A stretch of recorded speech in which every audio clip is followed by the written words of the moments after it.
Hello friends, this is Mrs. Lakshmi Deshpande. Once again, welcome to the fourth unit. Everything I need to know I learned in the forest. Today, I'm going to discuss the important question and answers of this lesson. Carefully listen and go through.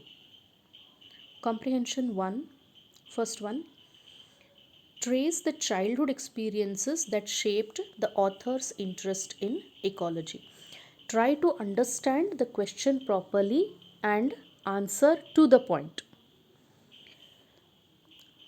Here, Vandana Shiva's childhood experiences asked. Vandana Shiva's father was a forest conservator in the Himalayan region. This implies that she lived and was brought up in the forest surroundings. Hence, she declares that whatever she knows about ecology was learnt from the Himalayan forests and ecosystems. Her mother was a farmer and she used to compose poems and songs about trees, forests, and Indian forest civilizations. Thus, her parents and their profession undoubtedly shaped the author's interest in ecology.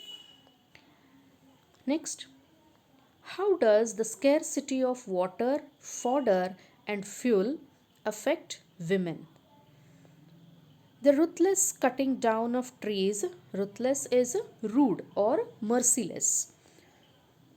The ruthless cutting down of trees results in floods, landslides, scarcity of water, fodder for cattle, and fuel. This affects the women folk in particular because they have to walk distances for collecting water and firewood, which is quite burdensome. Next one. What features of the Chipko movement does the author highlight?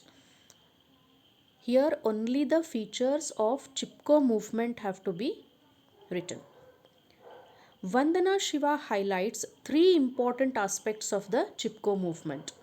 First, it was a non-violent response to the large-scale deforestation that was taking place in the Himalayan region. Secondly, it was the peasant women who had come out in defense of the forests. And the third point is these women knew the real value of the forests and were convinced of the effects of deforestation on their life. The seventh one now. Why is it important to change the fossil fuel and chemical based monoculture? I hope you remember about the fossil fuel and the disadvantages of fossil fuel and chemical based monoculture. It is important to change the fossil fuel and chemical based monoculture because it impoverishes nature and culture. Impoverish meaning it destroys nature and culture. Next one. What prompted the UN to initiate a discussion on the rights of Mother Earth? The Constitution of Ecuador, in which were recorded the rights of nature, and the Universal Declaration of the Rights of Mother Earth, initiated by Bolivia, prompted the UN General Assembly to organize a conference so as to initiate a discussion on the rights of Mother Earth. 10th one. What, according to the author, is eco-apartheid? Why is it necessary to end this? Hope you remember what is eco-apartheid. According to the author, eco-apartheid means holding the illusion in our minds and lives that humans are separate from nature. It is necessary to remove such an illusion from our minds and lives because it leads to disharmony with nature, and finally to violence against nature and people. In short, human beings start exploiting nature and perpetuate violence against themselves. Next one. Which event in human history marked the beginning of the separation of humans from nature? The event was the Industrial Revolution, which was facilitated by the belief that Earth was dead matter, marked the beginning of the separation of humans from nature. Now, another important aspect, how do Caroline Merchant and Francis Bacon differ in their views? It was Francis Bacon, popularly called the father of modern science, who said that science and scientific inventions not merely exert a gentle guidance over nature's course, but also have the power to conquer and subdue nature and to shake her to her foundations.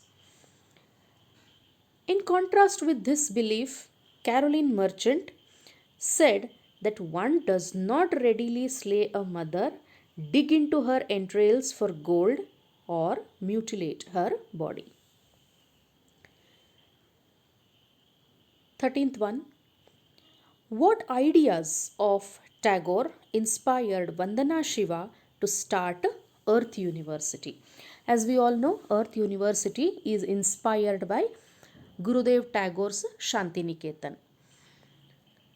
The author states that the Earth University, located at Navdhanya Farm, was inspired by Rabindranath Tagore's ideas expressed in his essay Tapovan. Tagore says that India's best ideas have come from the forests where the man was in communion with trees and rivers and lakes, away from the crowds. The peace of the forest has helped the intellectual evolution of man, and the culture of the forest has fueled the culture of Indian society. The culture that has arisen from the forest has been influenced by the diverse processes of renewal of life, which are always at play in the forest, varying from species to species, from season to season, in sight and sound and smell. The unifying principle of life in diversity of democratic pluralism thus became the principle of Indian civilization.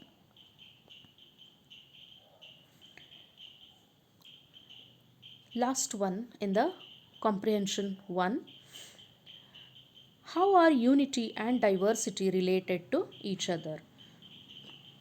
The forest culture is a symbol of unity in diversity and is the basis for both ecological sustainability and democracy. The author asserts that unity and diversity are interrelated because diversity without unity becomes the source of conflict and contest, and unity without diversity becomes the ground for external control. Coming to comprehension 2. First one, how did the women led by Bachani Devi put up resistance to the felling of trees? Do you think it was effective? Now, here you have to tell only about the incident that took place in a village of Advani, the incident of Bachani Devi.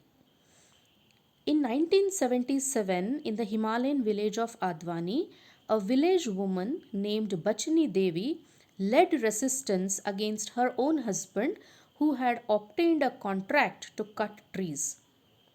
When officials arrived at the forest, the women held up lighted lanterns in broad daylight. When the forester asked them to explain their action, the women told them that they had come to teach them forestry. When the forester retorted, calling them foolish women, and asked them whether they knew what the forests bore, the women retorted and sang in chorus, saying that the forests bore soil, water, and pure air.